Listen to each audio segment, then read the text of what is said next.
Hello there, and welcome to Great.com Talks with. I'm Dani, and today I'm talking with Lynn Cuny, the founder and president of Wildlife Rescue and Rehabilitation. If you haven't heard of it yet, they work to rescue, rehabilitate, and release native wildlife, and also providing sanctuary for other animals in need. Before we begin our conversation, remember if you're new here on this podcast, press subscribe on YouTube or in your podcast app. Hi, Lynn, and welcome. Good morning. Thank you. Thank you for having me. Good morning to you too, and it's our pleasure to talk to you today. Let's begin, Lynn, learning a little bit more about your story. How did you begin working in this area? Well, in this area, gosh. So I started the organization in 1977. The reason I started the organization, if you want to go way back, is probably because I don't remember a time in my life, ever since I was born, that I didn't have an affinity and a real attraction to animals. When I was a really, small child, and when you're small, you're short, you're close to the ground. And I remember saving everyone from earthworms to lizards to grasshoppers. So I just have always, I came out of the womb wanting to be near animals, but in a way that thankfully evolved into my wanting to be near them, but not at their peril, and not that would cost them for my sake. And I think there's a real distinction there, because I know a lot of people will say, and it's easy to say, quote unquote, I love animals, but then what that can do, especially with wild animals, is it can put them in peril because people are so desperate to be near them. And wild animals don't want to be near us. And so I felt that for a very long time. And that was what eventually led to my starting this organization. Wow, thank you. Thank you for bringing that distinction, because I think it's so very true. And it's something that we don't think very often, right? Yeah, people don't think about it hardly at all, and don't recognize that. You often see people who work with animals, they'll be, sitting there smiling, and there'll be a wild animal on their shoulder or in their hands, or, something. An animal who's not injured, an animal who they just like being near. And I understand that, of course, but it's not in the animal's best interest. And in my view, therefore, we shouldn't be doing it. We should not subject ourselves, we shouldn't subject them to what we want for ourselves. And human beings being so incredibly flawed, and the most flawed species on this planet, we very often don't get that right, or even come close to getting that right. Yeah, absolutely. And in that spirit, with that in mind, how did you actually move to creating the WRR, right? How was that process? Well, I'd worked at the San Antonio Zoo for a while. Again, that desire to be, near animals. I was very naive in thinking what the zoo community existed for. It exists for the sake of it displaying animals to the public and making money off of them. So I very quickly became a whistleblower, and was asked to leave. And I realized that if I really wanted to do something to help animals, then I needed to do it myself, and not look to others or other institutions or other modes of doing it. And so I decided, okay, well, so I'll do it myself. And I started the organization. I had business cards printed up, and simply took them around everywhere I could think of that they might encounter a wild animal. Everyone from chimney sweeps to trash pickup, to veterinarians, to fire departments, police departments. And I told them if they found a wild animal in trouble, to simply call me, don't do anything, because anything they usually would do was to shoot, poison, trap, kill, remove in some horrible way those animals. So I told them, please don't do that, just call me and I will help. So, I started out of my home, out of my backyard, very, very humble, very sparse beginnings. Well, but I like that. It shows a lot of grit to go after what you wanted, right? And that's really inspiring, I gotta say.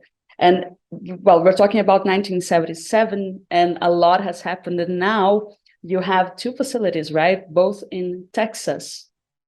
Is that right? Yes. Yes, and yes, we're talking 1977 in Texas, which is an extremely backward state in many, many ways. And being a female, single female doing it, there were many, many obstacles, and people didn't want to take it seriously. Um, couldn't understand the reason I was doing it. Didn't understand why I cared at all. And over the many, many years, then yes, the organization grew to what it is today. I will say that from day one, my plan was to have a 200-acre sanctuary in what is called the Texas Hill Country.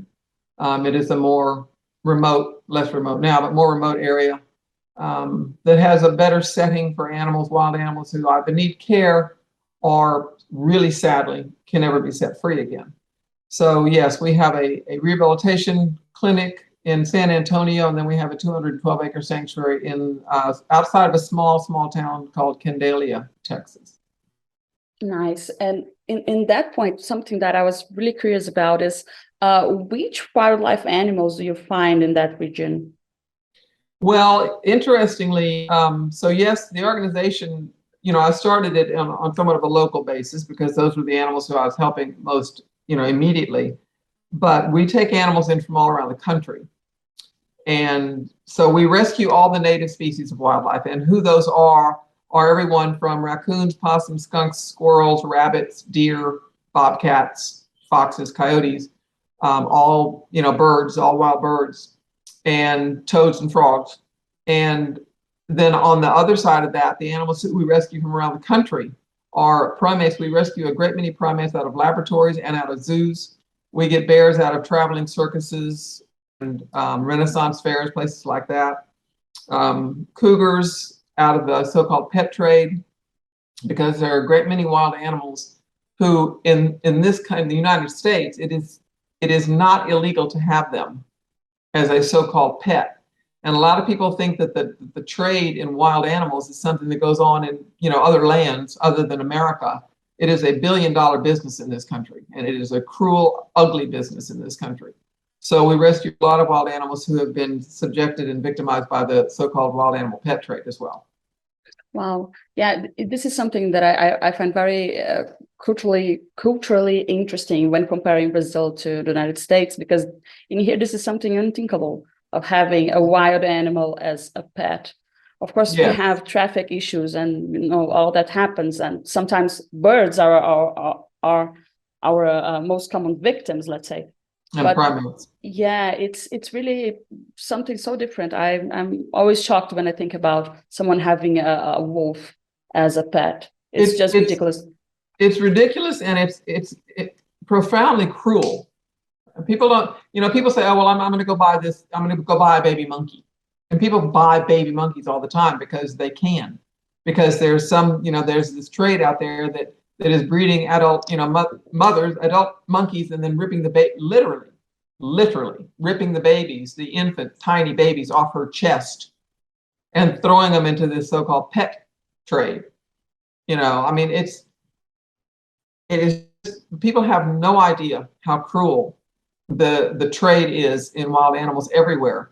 But in countries like America, where you can buy just about anybody you want to buy if you've got enough money, anybody from little lizards who come from Brazil, or anywhere else in the world, to primates, to yes, to native species. I mean, it really is just a hideous, hideous business, and it's driven by so much money that it probably will never be stopped. Yeah, yeah, and that's one of the saddest bits of it, right? It's to not see the end of the situation. No, I don't But think you'll ever see the end of it. yeah, but in that point, what is exactly the work that you're doing in terms of the rescue and rehabilitation? And I was very intrigued by the release part, because obviously I presume that you release them in your sanctuary, right? No, No. Oh, we yeah, no good. no we so the process is, just to put it in a very concise nutshell. So let's just use an example of a raccoon. So a mother raccoon is live trapped and taken away, and her babies are in the attic of some house where she was live trapped and taken away from. So the babies are left there to starve. Someone starts hearing these babies cry. They call Wildlife Rescue. We go get the babies, and those babies have to be then hand fed, and for many, many, many weeks until they mature. And again, this is a very concise way. There's many, many, different things that happen along the way. But with any baby wild animals we take in who are native species, then we raise them in groups of their own kind so that they stay wild. We do not name them, we do not tame them, we do not, do anything as far as handling except what is absolutely necessary to keep them well nourished and healthy. As they develop in age and size, and then we have areas out of doors at our sanctuary where they then go out of doors. And little by little, they grow enough there to where they become more and more independent, more and more self-sufficient. We make sure that they can feed themselves by burying food in the ground and putting it in hard to find places, little things like that that mimic what's going to happen to them in the wild as much as you can in a captive setting. Once we see them with no interest in human beings, definitely relating only to their own kind, and then being able to feed themselves, we take them to protected release sites throughout the state of Texas that are privately owned release sites, nothing under 100 acres. Usually it's many hundreds of acres, sometimes thousands of acres. And there is where they are set. Got it. Got it. And that makes much more sense than what I was thinking. And at that point, what is the work that you're doing within the sanctuary? So the sanctuary itself is called a sanctuary because it is, in fact, in the true meaning of that word, it is a sanctuary for the animals who can't be set free, either because they are so physically impaired or emotionally impaired from what's been done to them by humans, or because they are non-native species, such as the primates who we rescue from laboratories and zoos. Obviously, there's nowhere to set them free. So we build very large outdoor enclosures for them. We simply fence in acreage with trees and rocks and grasses, and they live there. They have heated quarters for the winter for those species who need that, but they live there in compatible groups with one another. Again, we do not name them, we don't try to tame them. We are not, and no legitimate sanctuary is open to the public. If a place calls itself a sanctuary and says, well, come see the animals, then they are not a sanctuary, because if you're providing sanctuary for an animal who's been through the hellish life of a laboratory or in someone's backyard, chained, locked in a cage in a living room, then displaying them for the viewing public it's ridiculous and it's wrong. So these animals simply live in our sanctuary. They're our beneficiaries. We are their caretakers. We are their butlers and their maids and their cooks. We are not their friends. They don't want us as friends. They don't need us as friends. And they live in sanctuary at Wildlife Rescue until the day that they die. Got it. Yeah, and that really got me thinking about that idea of, it's a sanctuary, but hey, come visit us and disturb the peace here. It really makes no sense. It's just contradictory. Yeah, it's completely wrong. Correct. And what about the Do No Harm Farm? I was really curious about that.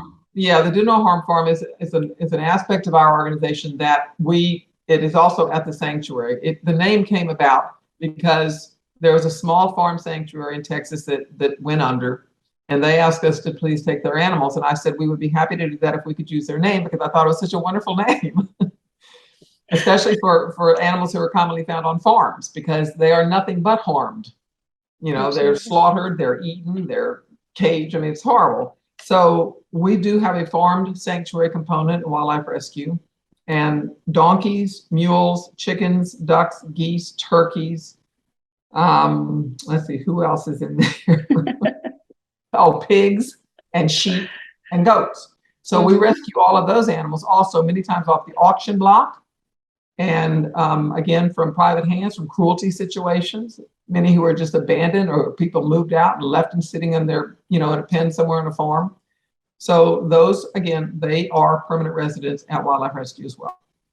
Wonderful. And just to tell our listeners that we are covering like basic points of their services, but you can go to their website, which is wildlife-rescue.org, and check out more information. You can see pictures, you can get in touch with them much easier through their website. You can find it also on the description of this episode and on our website as well. Now, Lynn, just moving forward a little bit, that got me thinking, that is, if I know some animal that is in danger, or if I find an injured animal, how can I get in touch with you to get help? Well, obviously, if you're in the state of Texas or in the United States, and you simply call our number. and we take it from there. We do what we can. We find out where the animal's located, what the problem is, if he or she really is in trouble. A lot of times people think an animal needs help when he or she does not. So we make those determinations. We either send a volunteer out if the animal definitely is in trouble, or if the animal is someone who somebody already has, such as an injured bird in a box, they simply bring the animal immediately to us. All right. Is there any restriction to which animals you can help or not? Or if No. any animal you can receive in there? Yeah, we never turn away native species of wildlife because for the most part we can get them well again and set them free. We do have limitations, obviously, on how many permanent residents we can take in, because it's, we have an annual budget of over $3 million, and that's, that is raised strictly from, that money comes from donations and nowhere else. So we have to be able to meet that budget and give proper care to the animals in our care. But we also work with a lot of other legitimate sanctuaries. And so if somebody has an animal who cannot be set free, such as a non-native species, then we work with getting them into another legitimate sanctuary. Got it. And in that point, could you share some of the impacts that you have made so far? Do you have an idea or some stories that you found interesting during those years? Well, I have, as you can imagine, too many stories to even begin talking about it for 45 years. But I think when you talk about the impacts that this organization has made, I think it's been on a couple of different fronts. One of them is that a lot in the early days, I remember, because I was the one who did everything, answered the phone, picked up all the animals, fed all the animals. People would call, and there's a possum in my backyard and it's ugly and it's dangerous and it's, sick and I want it out of here. And my immediate reaction to that, well, what is she doing that's the problem? And why do you think she's ill? I would immediately say, get rid of the word it in my conversation. And we do that to this day. And try to get this person who feels nothing but either disgust or fear about this totally innocent, helpless, harmless animal to understand that this is another living, sentient being who simply wants to live just as much as he or she, the person who's calling me, does. And so turning the conversation around to understanding that, number one, the animal's not an it, because no animal is an it. They're all he's and she's. And then going from there to say, well, let's talk about what that animal does in the wild, and how interesting and remarkable this animal is. In the case of a possum, they're the only North American marsupial. And just try to get them to have some kind of empathy and understanding and regard for that animal. We have worked diligently for 45 years to change that conversation with the public when they call us with a certain kind of impression or sense of who that animal is. It's very wrong. I think we have made a very big difference there, because we see it in the kinds of calls we get now. We see it in the way people talk about animals. So there's that. There is then the fact also of just the number of lives we've saved. The suffering that we have prevented by getting them off the street, where they would constantly, repeatedly get hit by a car over and over and over again until they were dead, and getting them off the street and helping them, or euthanizing them. There was simply positively no way to help them. The primates who we've taken in over the years from laboratories and zoos, and the bears from the traveling circuses, they have a better life now. They have a life now. They're no longer sitting behind bars. They're no longer forced to entertain. They're no have a life now. And it's the life spent with their fellows, their own kind, the life spent out of doors and trees and grass and rocks. So those are the things that I look at as being some of the successes of this organization.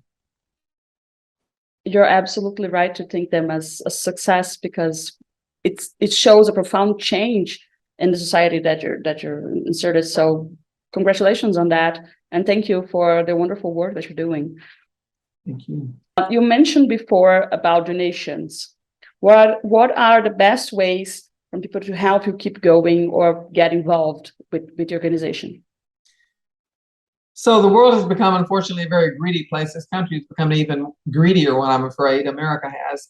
And money is required to get everything done. And every year I see where more money is required to do the good work that we do. So contributions to wildlife rescue and rehabilitation, that's how we stay alive. That's how the animals stay alive. That's how we continue this work, is through contributions. And if people want to make a contribution, obviously they can go to our website and make a contribution online. They can mail us contributions. We get a great many regular, normal mail contributions as well, which I love to see. The quote unquote old fashioned way still works. But that's what folks can do. They can send contributions. Everything, of course, is tax deductible, and it goes to the animals. We have a very small budget for anything administrative and a very large budget for everything that has to do with animal care. They are our top priority. They are the reason that this organization exists. They are more important than any other aspect of this organization is the individual animals. We look at all of them as equally important, regardless of who they are, what species they are, age, gender, anything else. They are all equally important and precious and need help. Well, thank you for that. And I heavily encourage people to get in touch with you and donate whatever they can to help you keep going. And thank you so much for talking to us today. This was a wonderful conversation. I learned so much. Thank you very much for having me, Danielle. Our pleasure. And for everybody listening, also, thank you for staying here with us one more time. And remember, if you enjoyed this episode, press subscribe on YouTube or in your podcast apps, because that shows the algorithm that this is an important conversation and we can spread the word about the importance of the wildlife rescue and rehabilitation. Bye, and see you at the next episode.